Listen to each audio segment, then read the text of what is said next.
Alam nyo ba guys, na ang salitang ngarod is the only Ilocano word that always goes with Tagalog. For example guys, oo na ngarod. Asan na ngarod?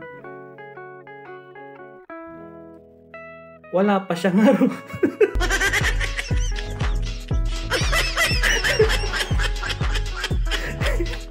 Bati na tayo ngarod. Bakit wala pa siyang ngarod?